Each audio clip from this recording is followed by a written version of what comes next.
તો જય માતાજી મિત્રો, સ્વાગત છે તમારું આપણી ચેનલ જાણ્યા જેવી વાતોમાં। આજે આપણે વાત કરીશું 33 કરોડ દેવી દેવતાને રાવણના ચંગુલમાંથી છોડાવનાર અને આયુના આગેવાન એવા ખેતલા આપાના ઇતિહાસની વાત। આજના સમયમાં ગામડે ગામડે શહેરોમાં ખેતલિયા વીર વાસંગી દાદાની ડેરીઓ અને મંદિરો જોવા મળે છે।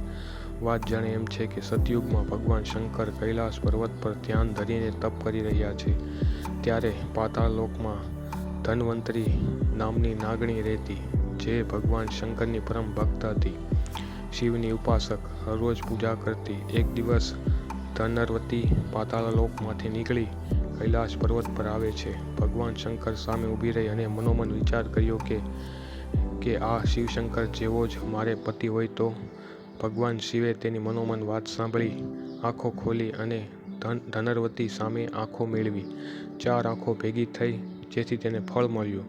ધનરવતીને સમય જતાં શંકર ભગવાનના આશીર્વાદથી પેટમાં ગર્ભ રહ્યો, પણ વાતની જાણ નાગલોકમાં થઈ। આથી બીજા નાગ દેવતાઓએ તથા અન્ય નાગણીઓએ ધનરવતીને મેણા ટોણા મારી પાતાળલોકમાંથી હાંકી કાઢી।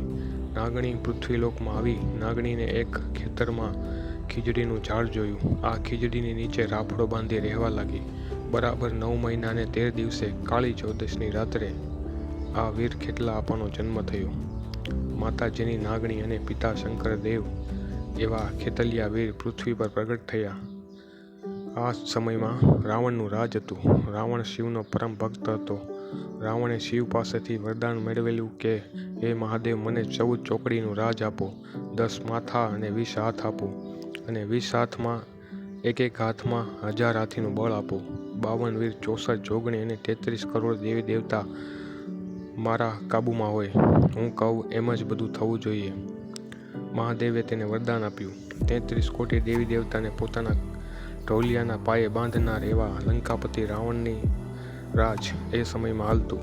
એક દિવસ જોગમાયા જગદંબા ખેતલિયા વીર પાસે આવી કહે, મારા વીરા, તું એક જ બાર છો, અમે બધા તો રાવણના ચંગુલમાં બંધાયા છીએ। તું જ અમને આ ચુંગલમાંથી મુક્ત કરાવ। હવે ખેતલિયા આપાએ કીધું, પણ લંકા ક્યાં છે? મેં જોઈ નથી। જોગમાયા કહે, ભાઈ, દરિયાના છેડે ઊભો રહીશ તો તને એક દીવો દેખાશે। જ્યાં આ દીવો બળે છે તે જ લંકા છે। ખેતલા આપા લંકા આવ્યા। રાણી મંદોદરીના શરીરમાં વાસ લીધો અને મંદોદરીને ધૂણાવી। રાવણને ખબર પડી, કહ્યું, કોણ છો તું?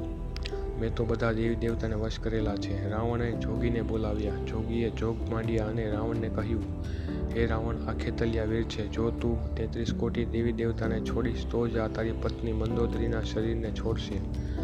રાવણે મંદોદરીને બચાવવા 33 કોટી દેવી દેવતાને મુક્ત કર્યા। દેવી દેવતાએ ખેતલા આપાને ફૂલડાથી વધાવ્યા અને કીધું કે હે ખેતલિયા વીર, તમે અમને મુક્ત કરાવ્યા છે, તેથી જ તમને પહેલાં લોકો જમાડશે અને પછી અમે જમીશું। પહેલાં લોકો તમને રમાડશે અને પછી અમે રમીશું। પૃથ્વી લોક ઉપર તમારી પૂજા થશે। આવું વરદાન આપ્યું। આથી જ તેમને આયુના આગેવાન કહેવાય છે। પ્રથમ તેમને બોલાવાય છે। આવા વીર વાસંગી ખેતલિયા દાદાના આજે પણ પરચા છે। તેમના પર શ્રદ્ધા, ભાવ અને વિશ્વાસ રાખવાથી ખેતલા આપા સૌની મનો ઈચ્છા પૂરી કરે છે। રાજકોટ પાસેના જસદણ તાબાનું કડુકા ગામ, જ્યાં ખેતલિયા વીરનું પ્રખ્યાત મંદિર છે, જ્યાં ખેતલિયા વીર લોકોની વચ્ચે ચાંટા ફેરા મારે છે, રૂબરૂ દર્શન આપે છે, કોઈ પણને કોઈ હાનિ પહોંચાડતા નથી અને લોકોના સઘળા કામ પાર પાડે છે।